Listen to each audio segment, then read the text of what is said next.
Chers frères, je tiens d'abord à vous remercier pour l'occasion que vous êtes en train de venez de me donner d'intervenir sur votre website. Ben, je voudrais parler de la Constitution. Vous savez, le débat constitutionnel auquel le président de la République nous a conviés depuis son voyage aux États-Unis est grave. Aucun Congolais sérieux aimant ce pays ne peut rester indifférent devant les forfaitures que ce pouvoir est en train, ce pouvoir félon s'apprête à nous imposer. Pour le seul avantage d'un seul homme et de sa famille entourée, les laquais, des gens sans scrupules qui se laissent guider que par leur propre intérêt, égoïstes et mesquins. Vous savez, on veut nous faire croire que la Constitution du 20 janvier 2002 sur laquelle moi j'avais déjà attiré l'attention, j'en avais parlé, donc le mal était déjà accompli, ils veulent la changer.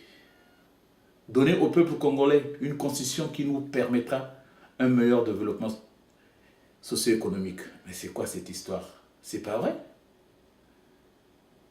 Voilà des gens qui ont usé et abusé d'un texte de droit en toute connaissance de cause.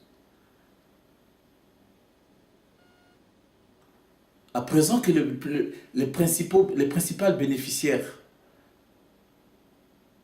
arrivent au terme de son mandat, en âge et en exercice, ils reconnaissent sans gêne, sans aucun remords, que les textes étaient mauvais dès le départ. Et cela malgré les avis éclairés des spécialistes en la matière. Mais ils n'ont jamais changé. Ils sont restés campés sur leur position. Dis donc. Mais de qui se moque-t-on? Ces gens qui prétendent avoir fait des brillantes études de droit. Ne savent-ils pas qu'une constitution comporte toujours des dispositions permanentes,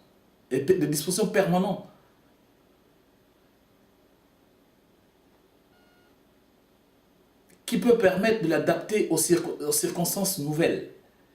Mais le président de la République, depuis les USA, a évoqué l'Allemagne et le Luxembourg pour justifier ses velléités et s'éterniser au pouvoir. Mais les conseillers qui entourent le président Sassou Nguesso, pourquoi ils n'arrivent pas à lui dire à lui faire comprendre que l'Allemagne est une constitution qui date depuis 1949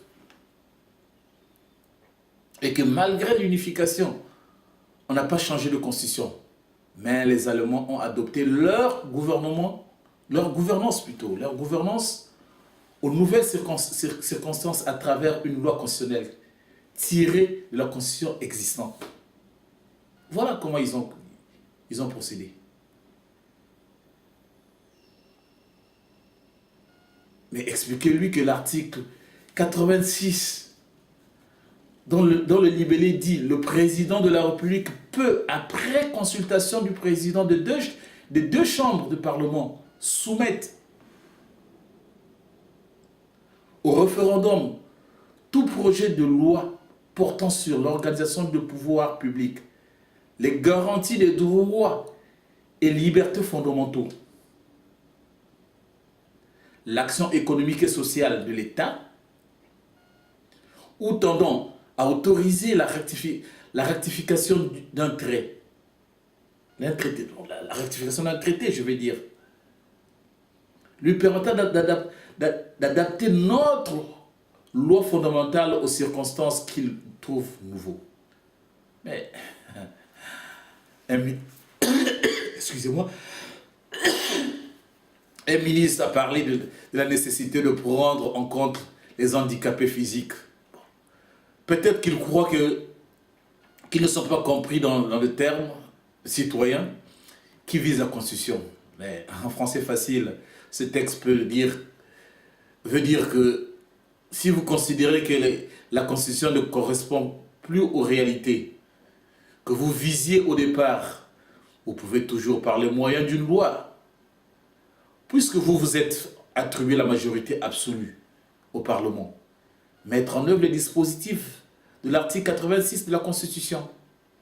Mais le piège de votre propre boulimie, c'est de refermer sur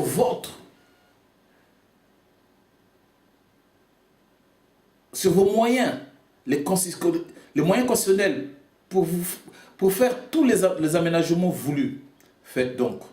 Mais ne touchez pas aux dispositifs intangibles. Car même si des subtilés existent pour que vous y touchiez, vous ne saurez éviter de placer le bénéficiaire de votre turpitude devant un conflit d'intérêts. Mais le président de la République a entrepris un vaste chantier, disent-ils. Il faudra lui permettre de les achever. Mais quel chantier? On parle de quel chantier? Mais regardez ce qui est en train de se faire au niveau du Congo. Je vous prends un exemple. La ligne Pointe-Noire-Brazzaville, la route nationale, la nationale 1, Pointe-Noire-Brazzaville, qui se limite à Dolisie ou Ankaï. Mais quelles sont les études approfondies qui ont été menées?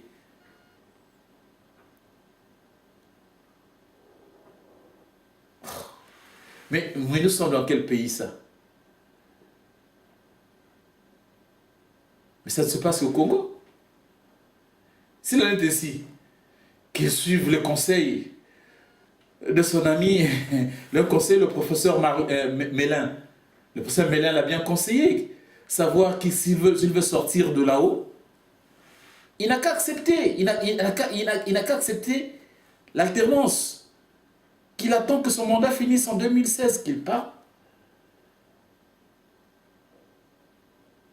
Et moi, je pense que la Constitution va lui garantir un certain nombre de préalables.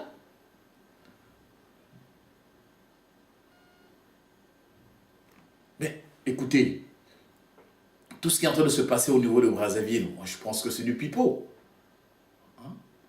Le chef de l'État, qui est si furieux d'exemples d'étrangers, ne sait-il pas que le président Lula du Brésil a transformé son pays et que malgré cela, il a respecté le terme de son mandat? Peut-il réaliser ce qu'il a fait? Ce qu'a fait Mandela? Justifier que nous lui accordons un mandat à vie, alors que Mandela, pour qui il a tant tiré ses révérences, une fois son mandat accompli, avait laissé le pouvoir. De plus, quand il parle de Madame Merkel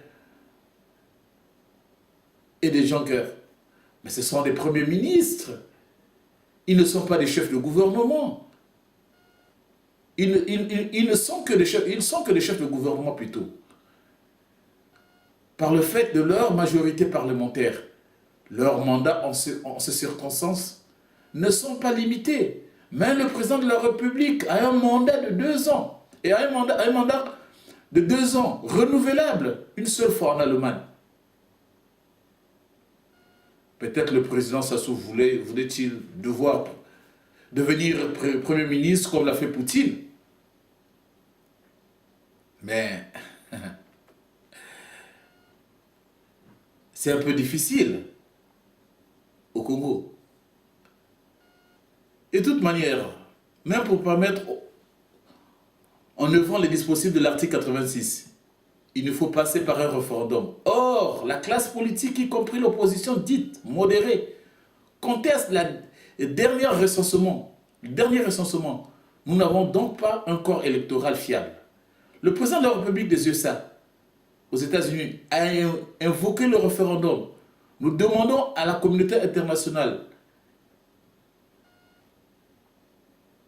de nous assister dans la réalisation d'un recensement spécial.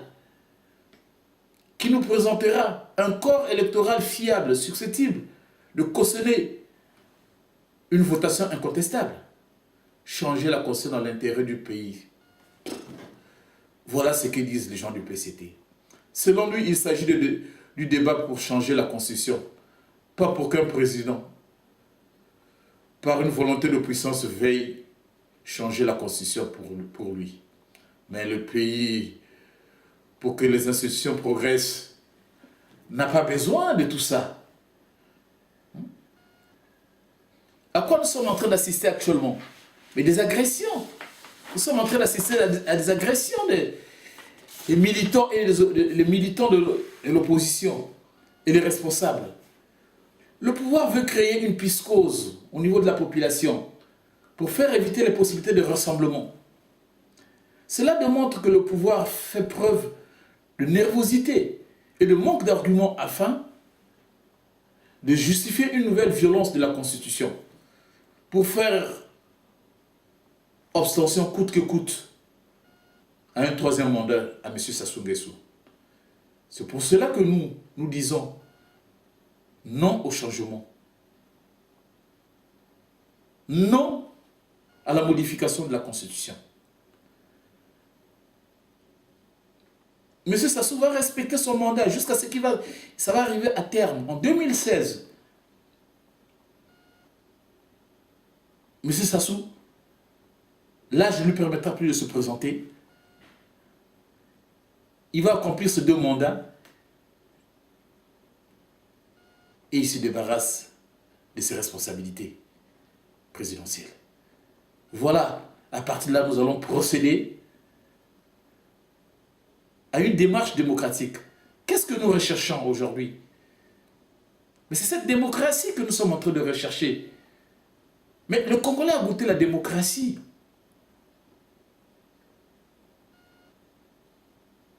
En 1992, lors de l'élection du président Pascal Lissouba, mais on regardait déjà les prémices de la démocratie venir.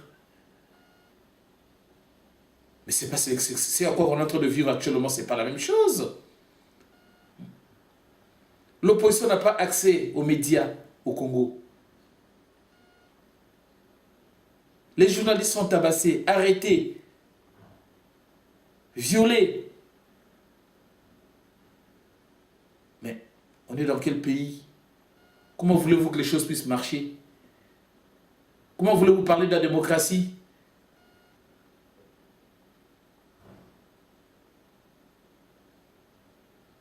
Alors que la liberté est privée. La population congolaise est privée de cette liberté. C'est pour ça que nous demandons à M. Denis Sassou Nguesso de respecter sa constitution. Merci.